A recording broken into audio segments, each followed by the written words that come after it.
Presentamos En Tres Puntos. Flavio Gutiérrez. Ustedes y nuestros invitados analizarán el acontecer nacional e internacional, hechos e ideas que ocupan la atención de la sociedad. Un aporte al debate en busca de soluciones a los asuntos nacionales e internacionales actualizados. En Tres Puntos. Muy buenas noches a todos nuestros amigos televidentes que siguen nuestro programa En Tres Puntos cada noche. Siempre llevando nuestros comentarios, pero también con invitados especiales, invitados que son nuestros aquí en nuestro programa, como en la noche de hoy, el cual tenemos el placer de tener aquí a don Cándido Mercedes, que nos había abandonado, pero ya está con nosotros y ya yo estoy más tranquilo. Así que lo vamos a tener en la noche de hoy, llevando todos estos temas de alto interés de la nación y también a todos aquellos que nos siguen de manera internacional a través de las redes sociales para poderse comunicar y interactuar con nosotros. Javier López, Guillermo Torres, buenas noches. Buenas noches, Flavio, buenas noches, Guillermo, buenas noches, profesor y vecino Cándido Mercedes. Buenas noches. Y gracias, Flavio, Javier, y a ustedes, amigos televidentes de este es su programa En Tres Puntos. Gracias por permitirnos llegar hasta sus hogares y compartir este invitado que para nosotros, los tres, siempre hemos dicho que es un invitado especial de verdad. Bienvenido, profesor, nuevamente a su casa. Gracias, muy buenas noches. Gracias por la invitación. No, invitación, usted no está invitado. Usted, por eso estaba diciendo yo hace rato. Usted no me ha invitado, usted es parte de este programa. Usted no toca puerta aquí. Eso es así. Claro. Así es, profesor. Realmente nosotros tenemos un gusto que usted esté con nosotros, porque trae muchos temas, sobre todo analíticos de la situación que afectan al país y sobre todo en estos momentos críticos, que vamos a hablar de crisis, porque realmente hay una situación donde hay planteamiento interno, donde hay un plan anticrisis aquí en el país, hay una crisis global y todo se encierra en una situación que hay que analizarla porque tiene muchas aristas y también tiene muchas flechas que a veces muchas van dirigidas y otras que realmente no conocen dónde está la diana. Y me gustaría que en la noche de hoy, profesor, hemos visto que el gobierno presentó un plan anticrisis. Otros dicen que es una reforma fiscal, otros lo presentan como una reforma tributaria. El hecho es que ya está presentada. En otros momentos se ha hecho presentaciones, pero no ha sido de manera integral, ha sido regresiva. Y a mí, o nosotros acá, queremos que siempre usted con su sapiencia y con los puntos económicos y sociológicos nos pueda dar una interpretación de qué es lo que se trata de una crisis real o es una crisis temporal o una crisis realmente adquirida. ¿Cómo usted lo presentaría, profesor? Mire, yo le mandé a un intelectual mi artículo que tenía que ver con esa reforma. Dele uno a cada uno. Ustedes lo tienen porque yo se lo mando. Sí, Yo lo tengo. así es. Mire, a mí me da pena porque usted tiene unos hijos maravillosos. Muchas gracias. Y él. Y nosotros debemos, lo que tenemos esa edad, seguirnos queriendo y mimándonos, ¿verdad que sí? Y pensar y trabajar para ellos y los nietos. Porque el desafío de un ser humano de verdad es tratar de dejarle a su país o en el entorno que nos toque interactuar un lugar mejor que el que nos tocó vivir. Correcto. Esa es la dialéctica de la naturaleza. Por eso, cuando la gente está hablando de situaciones difíciles, yo digo como Barack Obama, por más nubarrones que uno vea, hoy el mundo es inmensamente mejor que antes. ¿Qué pasó? Toma de acuerdo. Porque el presente y el futuro siempre será más halagüeño que el pasado. ¿Qué es lo que nosotros tenemos que hacer? Reimaginar el futuro. Pero nosotros ahora estamos constantemente mirando al pasado. Pero el pasado siempre tiene luces y sombras.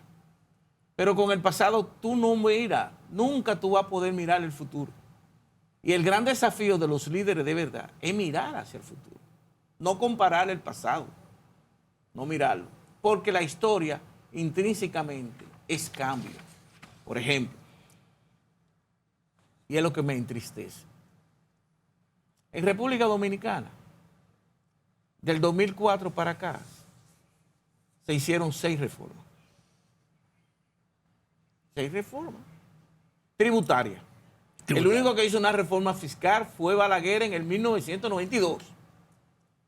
Tan pronto como al mes de Leonel llegar al poder en el 2004, envió una reforma al Congreso. Y él era minoría en el Congreso. Un solo senador.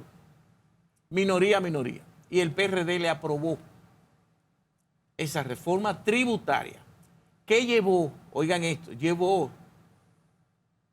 el ITEVIS, usted que sabe más que yo de eso, de 12 a 16. Y generalizó todos los bienes y servicios.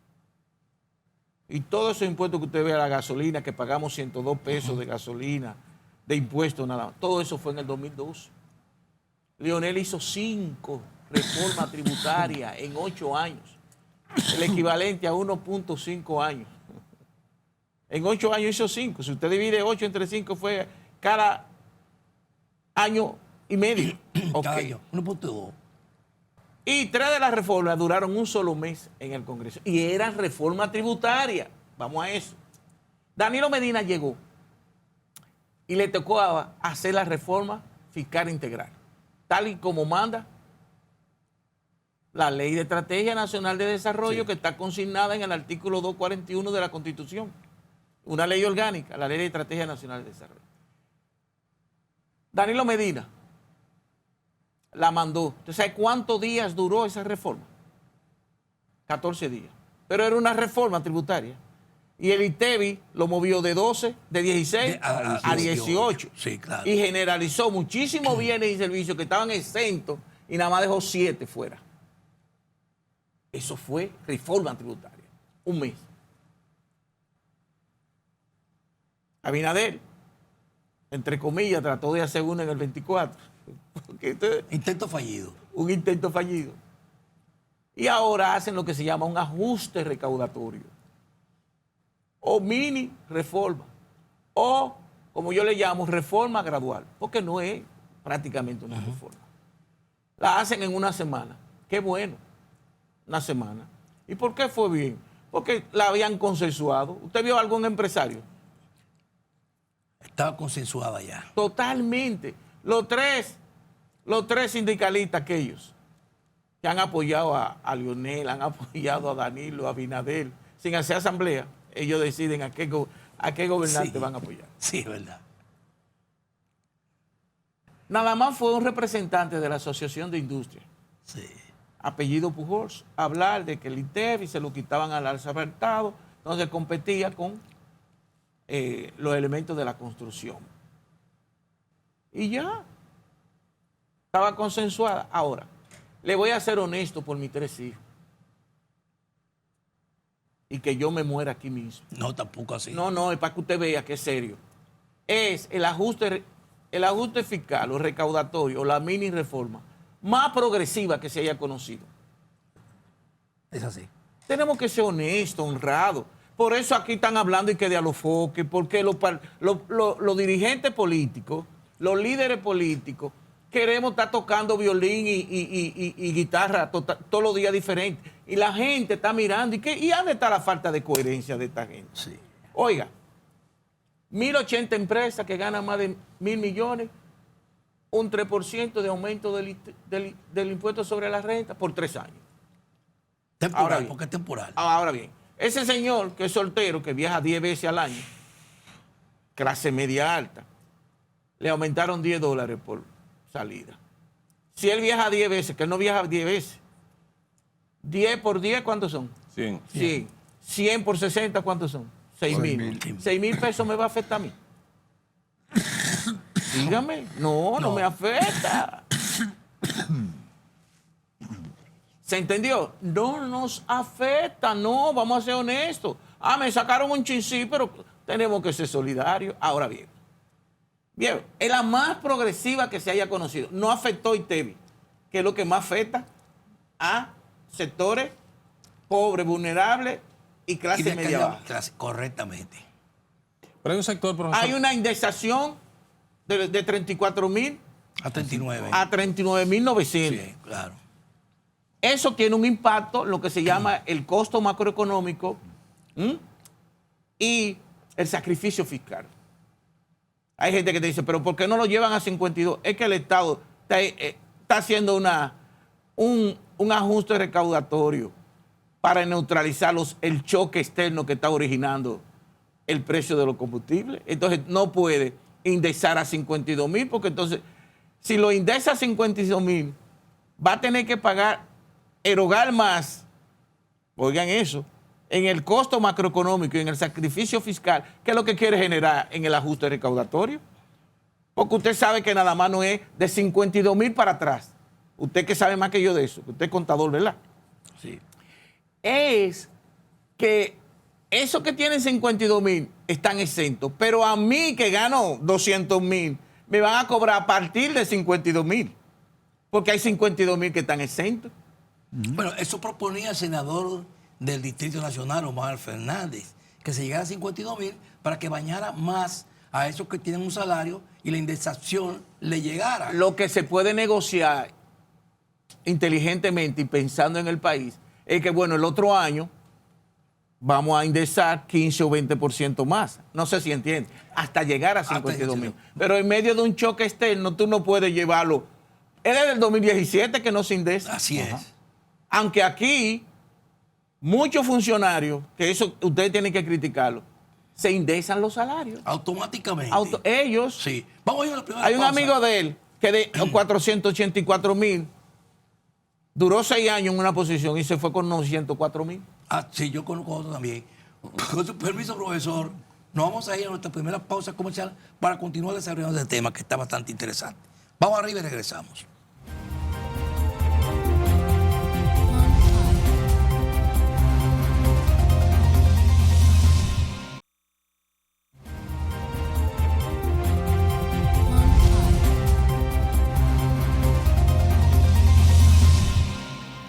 Bien, amigos y amigas, ya en la mesa aquí de las conversaciones, de entrevistas con el amigo, vamos a brindar para sentirnos bien con un sabroso jugo de Fruit Punch de Rica, que siempre está presente en cada momento y sobre todo le hace honor a nuestros invitados cuando tienen también esa calidad. Y me lo voy a beber, no voy a Porque hacer esto como es calidad, algunos. hablamos de calidad y ese es salud. Salud.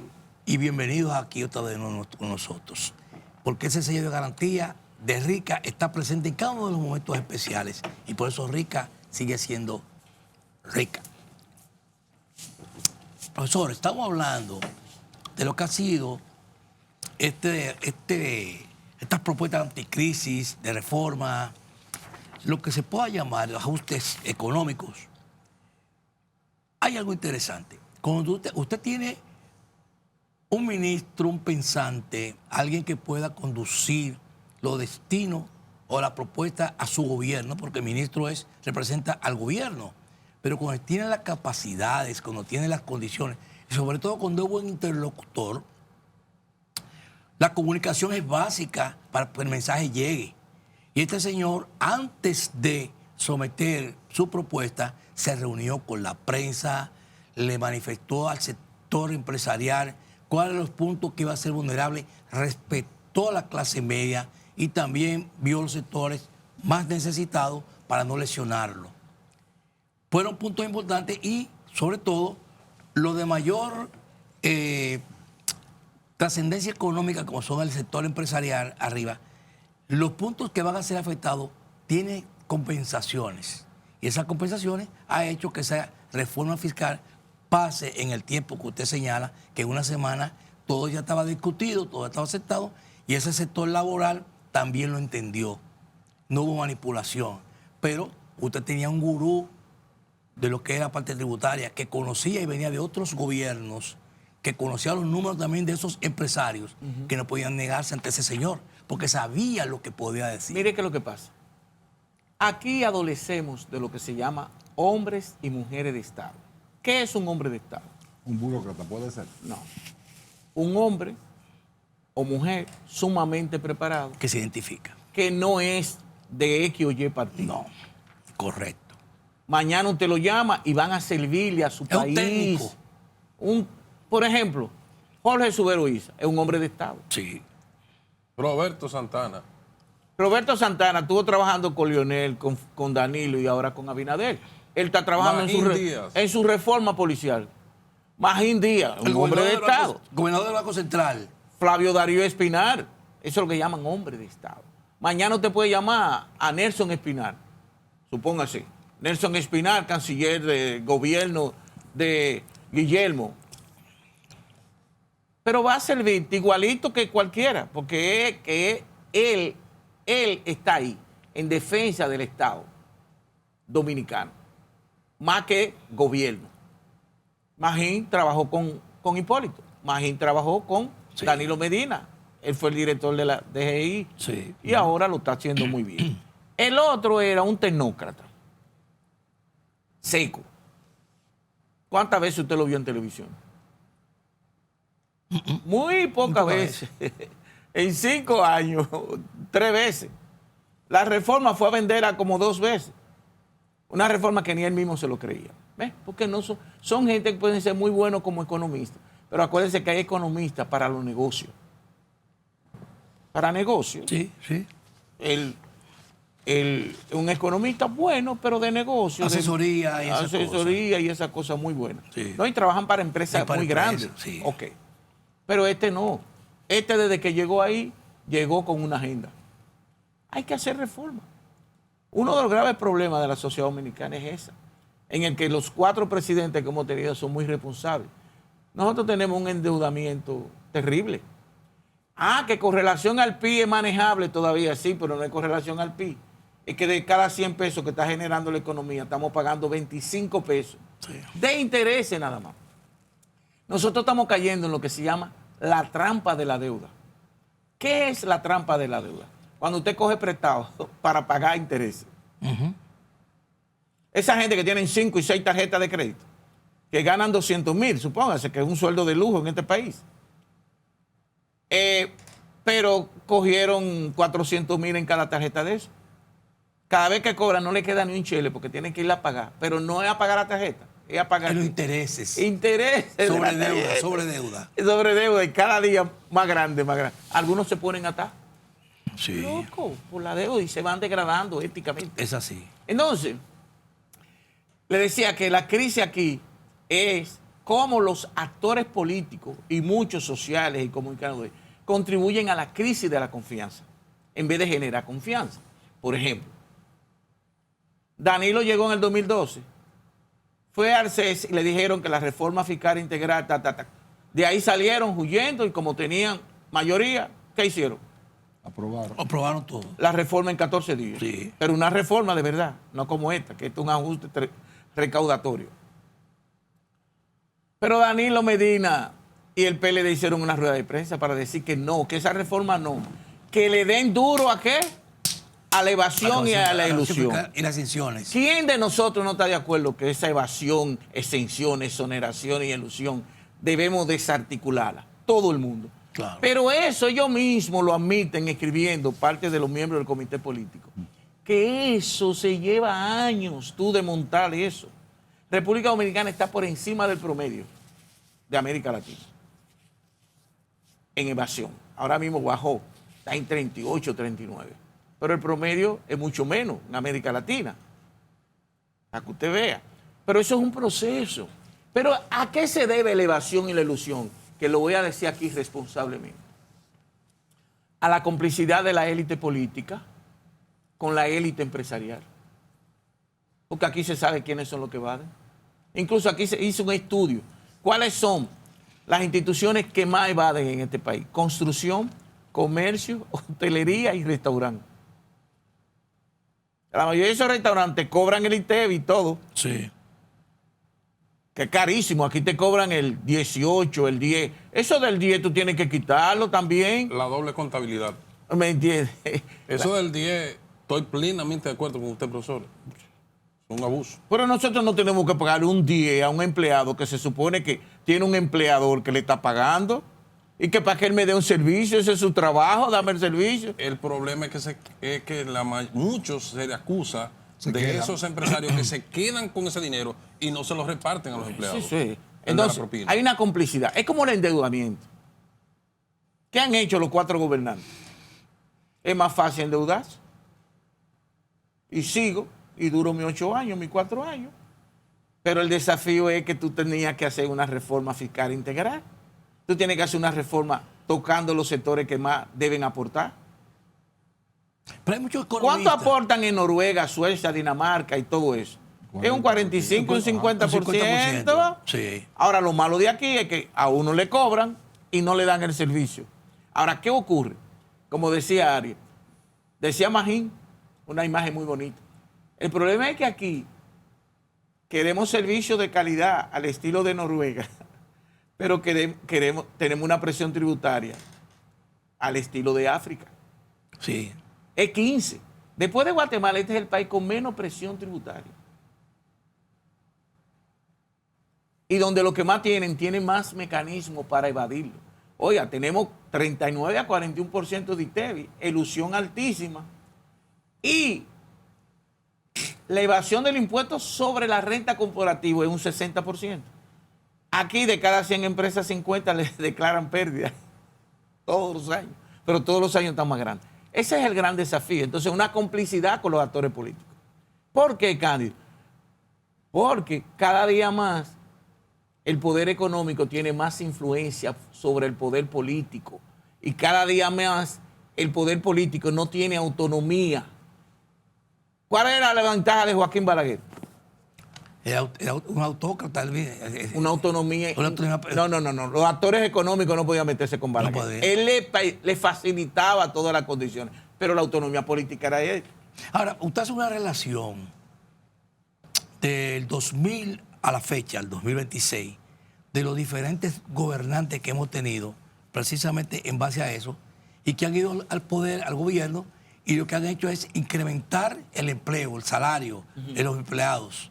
Entonces, con Hipólito empieza en un 34, luego Leonel, 90 después, empieza en un 45, y luego termina en un 26, el que tiene mayor empleado. Vamos a ir a la pausa, porque usted nos relate por qué ese incremento lo tiene Leonel cuando los otros tienen mayores empleadores o empleos y mayor salario, sin embargo, con porcentaje más bajo. Me gustaría ver eso, pero vamos a ir a la pausa para que usted nos lo explique.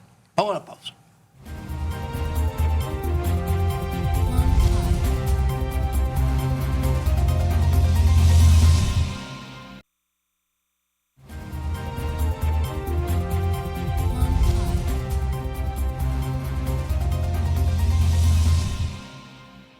Bien, continuando con esta interesante entrevista con el licenciado Cándido Mercedes, sociólogo, profesor universitario, asesor y una persona que siempre está en todo lo que sería la didáctica, enseñar las cosas interesantes, y por eso está aquí con nosotros, para uno conocer y ampliar todos estos temas que tienen algunas nubosidades y esas cosas.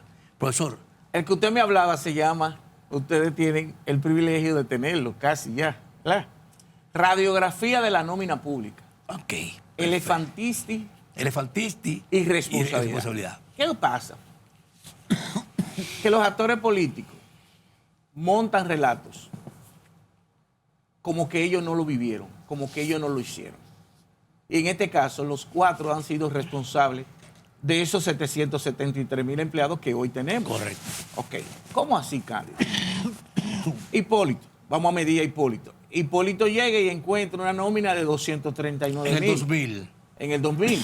La deja en 322,000. Sí. Esto es, 83,000 empleados más. 34. En 4 años. Sí. Un 34.7% más. Ok.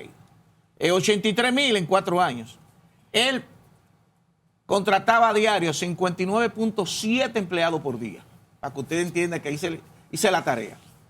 Llega Leonel, le encuentra en 306,000, pero la deja en 445,000. 139,000 empleados más en 8 años, para un crecimiento de un 45%. Sí. Danilo llega, le encuentra en 445,000 y la deja en 603,000. Esto es 158,000 empleados más. 158,000 empleados más para un crecimiento de un 40%. Luego llega Abinader, le encuentra en 603,000 y actualmente, ahora el mes de mayo, van 773,000. Sí. Esto quiere decir 170.000 empleados más en 6 años, el equivalente a 28% más. ¿Se ve? Ahora bien, tú tienes que poner los contextos. ¿Qué hacen los economistas neoliberales de este país?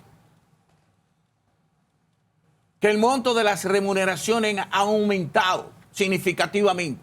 Óyeme, coño. Sí. Eso es reaccionario. Cándido, ¿y por qué? Viejo, Danilo Medina en el 2019 tuvo que aumentar, el salario mínimo eran 5.117 y ahora, 6 años después, todavía está en 10.000. Ojalá Abinader me oiga y lo aumente a 15.000. El salario mínimo en el Estado es 10.000 pesos. ¿Qué son 10.000 pesos? Usted me respondió a la pregunta que ya yo le tenía, precisamente porque en esta reforma nos llama mucho la atención, o en estos ajustes económicos, y no se tomó en cuenta al empleado, que son una gran mayoría, que gana un sueldo mínimo del sector público de 10.000 pesos. 10.000 pesitos. Entonces, oiga, pero le aumentó a los que ganaban de 10.000 a 20.000 un 10%. A los de 20.000 a 30.000 un 5%. Un 5%, sí. Eso significa más dinero. Ahora bien, cuando Danilo Medina llega en el 2012, que ahí está la revolución de él, ustedes saben cuánto era, que él sabe más que yo de eso, el salario base de un profesor, 8.500 pesos. Y con los incentivos llegaban a 26.000, 27.000 pesos. Así es. ¿Usted sabe cuánto dejó Danilo Medina el salario?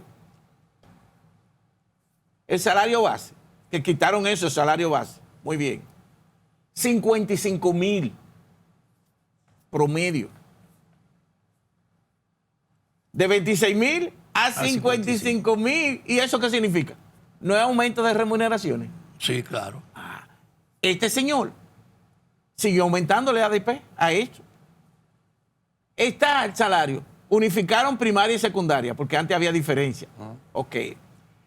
Pero está en 63.000 el promedio salarial de un profesor. Los profesores en el 2012 todos andaban en bicicleta y en motores cayendo. Eso es verdad. Todos los profesores tienen carro. Eso es así. De que trabajan en el sistema educativo público. Eso es así. El que no tiene es porque es demasiado desorden, pero yo he ido a escuela a ver y eso es... Lleno. No hay parqueo. ¿Se entendió? Antes nada más era 1 o 2 profesores.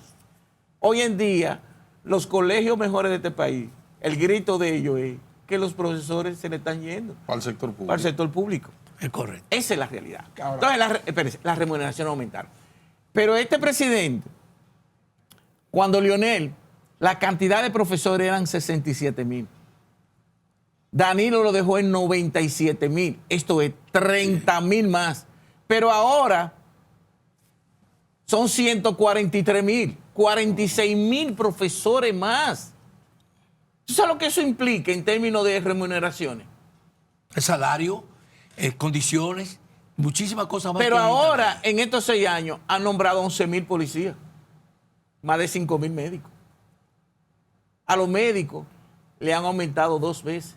Un médico ganaba los otros días con Danilo Medina 18.000 pesos. Y todos los incentivos que llegaban a 50.000, no querían jubilarse porque se lo quitaban. Los incentivos. Ahora tú te vas con tu salario completo. Todo eso es remuneración. Ahora nosotros tenemos 54.000 militares. Este país no debería tener más de 25.000. Ahora, Cándido, Eso es real. Para que usted entienda. Pero los militares están más en las instituciones públicas que en los cuarteles. Entonces, eso hay que verlo porque tienen salarios de las instituciones y tienen salarios de lo que sería de los cuarteles. de los cuarteles. Entonces, ahí hay que ver o lo necesitamos o no lo necesitamos. Ahí hay que hacer una revolución ética. Porque hay instituciones que pagan tanto dinero a esos militares casi como si fuera una empresa privada. Porque hay Por que eso darle los incentivos a los incentivos. militares por estar en la casa de los Los funcionarios. funcionarios con 4, 5 y 6 militares.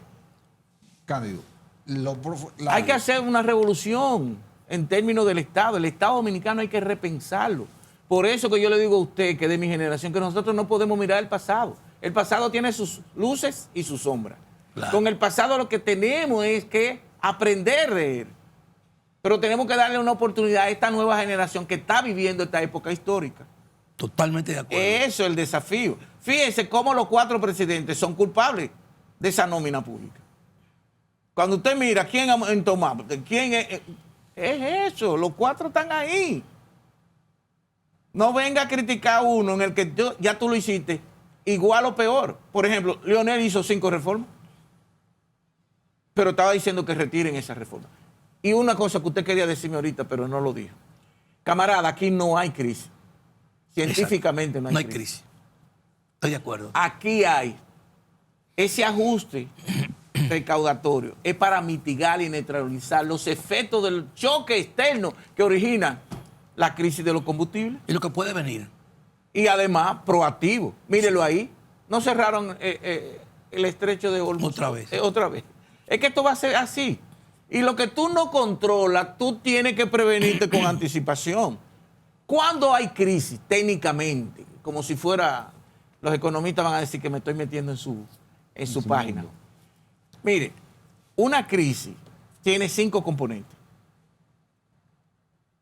Hay una escasez prolongada, hay una inestabilidad en los mercados y hay un declive de la oferta y la demanda. Hay una recesión técnica de que se cae la economía.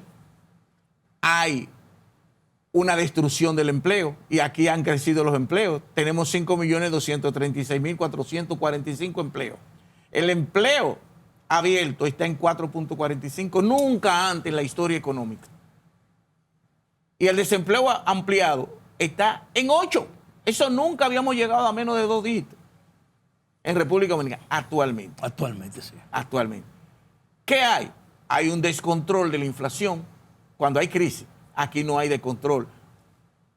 Subió anualizada 5.1.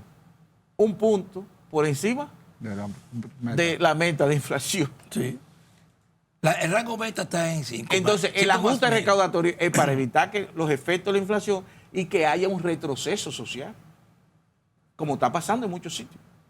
Aquí no ha habido desaceleración, ha habido aumento de precios que como consecuencia de si sigue bajando el petróleo, entonces aquí tienen que bajar. La macroeconomía está sana. Está sana. Correcto. ¿Me entiende? Entonces, eso no es crisis. Lo que pasa es que los políticos nuestros nos encanta hablar de crisis. Y eso le hace daño a la sociedad. Por ejemplo, el amigo suyo escribió un artículo de que la República Dominicana, la crisis de ahora no es consecuencia de la crisis de Irán, Estados Unidos e Israel, sino que ya la economía dominicana estaba en crisis porque creció 2.1. Pero coño, ¿en qué país del mundo una economía que crezca 2.1 está en crisis? Ha habido una desaceleración, pero eso no es crisis. Sí, es correcto. Vamos a ir a esta pausa comercial para continuar con esos temas y continuar porque realmente estamos desarrollando un tema de actualidad. Vamos arriba y regresamos.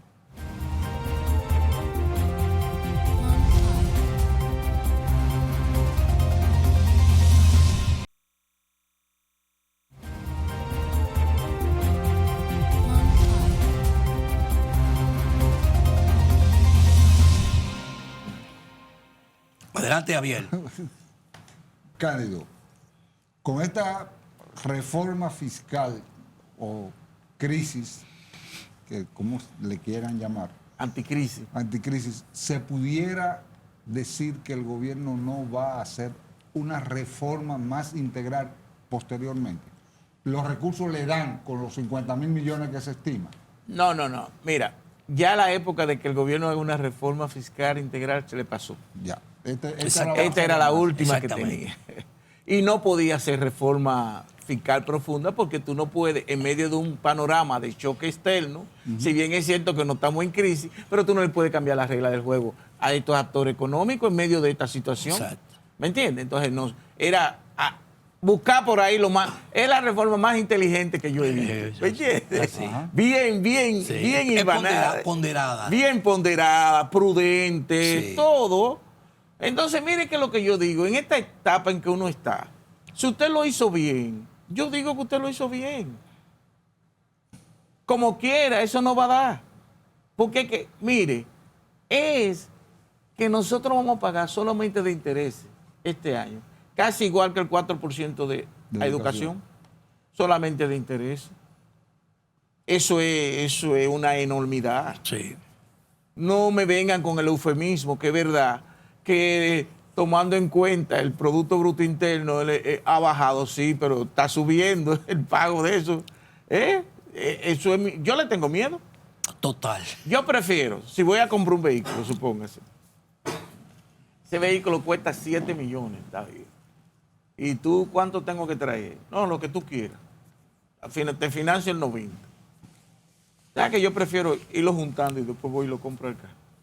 Porque me da dolor de cabeza. Yo llegué a comprar 2 jipetas a crédito. Y cuando yo iba a pagar, que yo veía esos primeros 2 años, 3, que eso no se movía. Eso es verdad. Y usted paga casi 2 veces Sí, claro. ¿Me entiende? Eso es lo que pasa. Entonces, en algún momento, acuérdense que la presión tributaria más bajita de América Latina, después de Guatemala, es la de nosotros. Pero nosotros, oiga, si nosotros bajamos... ¿Y la más alta de América Latina?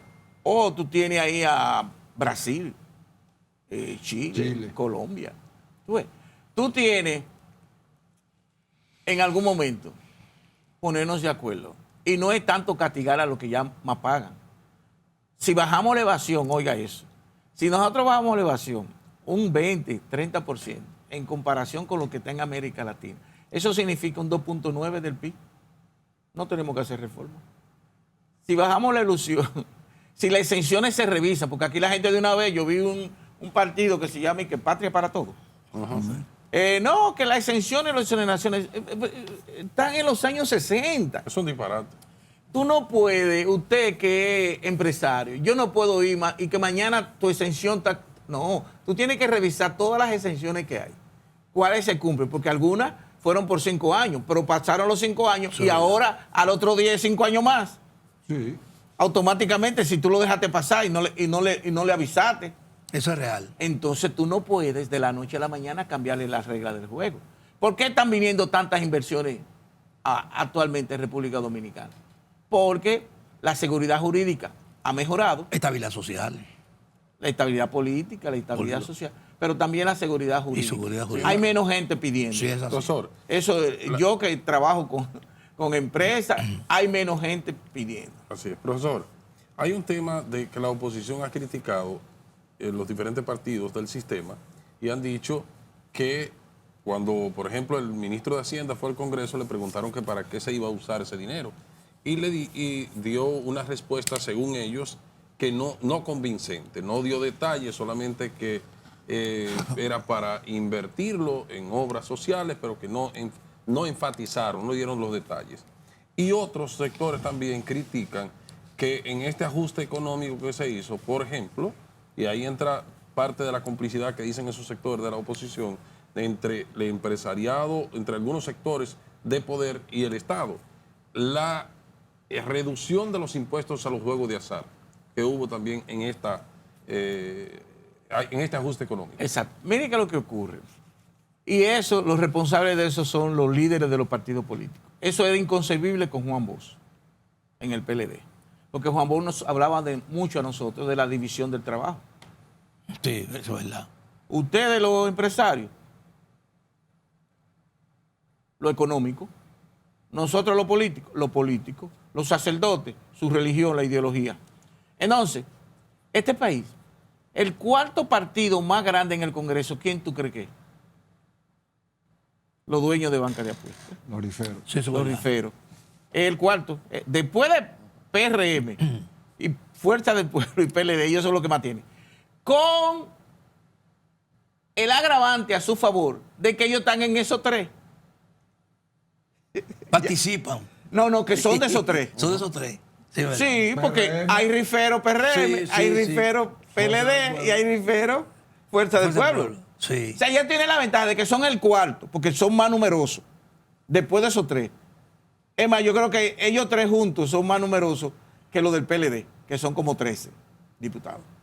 Pero ellos son de los 3 partidos más grandes. Y entonces tienen poder. Igual que el transporte. Igual que El transporte. Es que transporte. Porque eso es lo que hacían los rebuses y están adentro ahora. están adentro. Tan sencillo como es. Entonces, es Pero sencillo. ¿por qué ha sido eso? Por una irresponsabilidad de los dirigentes de los partidos políticos, de la partidocracia. Mire, señor, y lo digo en serio, nunca crea en un político que sea rifero.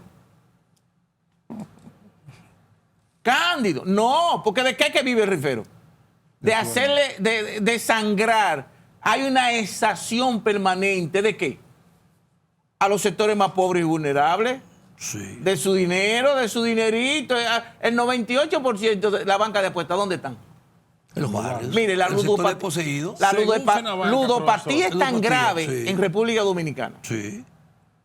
que aquí se juegan 327 millones de pesos diarios. Ahí va precisamente. Sí. 10.500 millones mensuales. 127.000 millones de pesos al año. Y aquí hay 30.000 bancas de apuestas legales. Y hay 75. Autorizadas. ¿Y las ilegales? Pero hay 75.000 ilegales. Es correcto. Y todo el mundo sabe dónde están. Lo grande que todo eso lo autorizaron la gente mía, donde yo fui, del PLD. Entonces tú no puedes crear una sociedad sana con desarrollo humano basada en el juego. Totalmente. Y eso lo creamos nosotros. ¿Usted me entiende? Y eso crea crisis. Y eso crea violencia. ¿Por qué? Porque usted se genera expectativas falsas en función de jugar. ¿Está bien? Y aquí se juega por pipeo, donde usted menos cree. Y ahora están autorizadas hasta la farmacia. Tú vas a la farmacia, el otro día yo fui a una farmacia y habían como 20 gente. En una fila. Pero era una fila que iban a jugar. Así mismo. Líder. Sí. Cándido, modificación de la ley de hidrocarburos. ¿La ves positiva o la ves igual? Es que nada de eso se va a hacer ahora. Bueno, lo anunció el ministro de Industria y Comercio, que están trabajando en la modificación a la ley de hidrocarburos. Tú sabes que hay gente, mira, aquí hay una cosa grande. Usted me pregunta ahora mismo de algo que yo no sé, yo no lo voy a marear. Yo le voy a decir, permíteme en otra oportunidad responderte que yo no lo he leído, yo no lo he visto, yo no me he enterado. Claro. Tampoco hable mentira. Usted vio como la vicepresidenta le preguntaron que si había una reforma y ella dijo que ya no sabía. Y al otro día Magín estaba... Ya dando cátedra de eso. ¿Me entiendes? No es verdad que ella no podía saberlo. Tiene que saberlo. Entonces, yo te voy a hablar de eso después que hable Magín. ¿Quién quedó mejor? Magín. ¿Va entendiendo la idea? Entonces, es eso. Los políticos creen que la gente lo está mirando. Yo vi un programa hoy a las 3 de la tarde que yo estaba escribiendo un artículo de esa cosa que uno hace y pierde el tiempo. Pero yo no lo estaba oyendo, pero lo estaba oyendo. Y ahí estaba hablando Victorino, Sí, voy a decirlo, Félix. en el canal 37 a las 3 de la tarde. ¿Qué usted opinas? Y él tenía, hablando de Alofoque, y la gente llamando.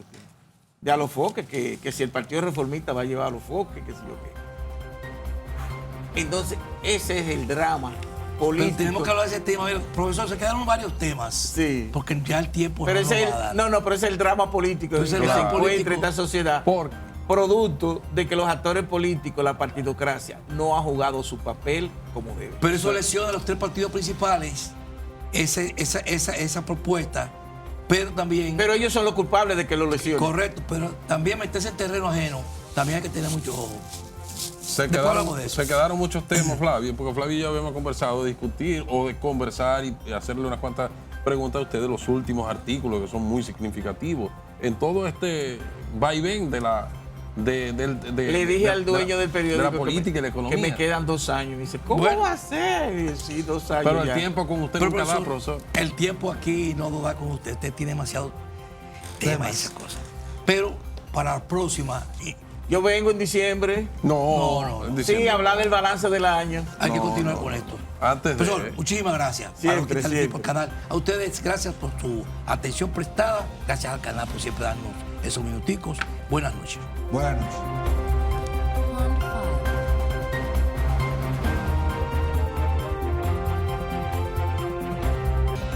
Ustedes y nuestros invitados analizarán el acontecer nacional e internacional, hechos e ideas que ocupan la atención de la sociedad. Un aporte al debate en busca de soluciones a los asuntos nacionales e internacionales actualizados. en 3 puntos.